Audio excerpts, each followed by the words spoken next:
once you've watched the other videos on how to make these culottes from skirts or jumpers, I'm going to show you how to add a panel. Typically, a panel is added on the side seam of the culottes before sewing it together. But because we're using a skirt, we cannot do that because the side seam is already done.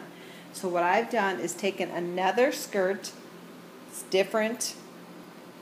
You can't see it too much in the picture, but it is different. And I've cut out a portion and I've just hemmed around 3 edges. Make sure you measure the width so you have about the same. You're going to have a little less width on this than this one.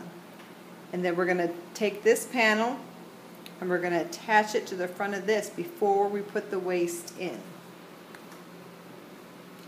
So take your panel and put it on top. Now if you want it shorter on the bottom or if you want it past the skirt, you determine all that with your measurements.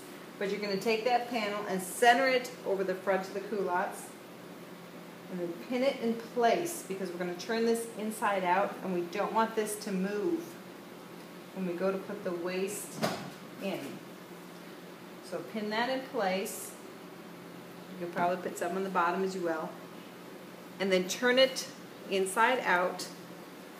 Once you have it turned inside out, then you would sew just like you did the other waist from watching the other videos. Put your waist in, and then your panel would be in place when your culottes were finished. So it would be open on either side, this panel would be, but yet it would still look like the skirt with the culotte underneath.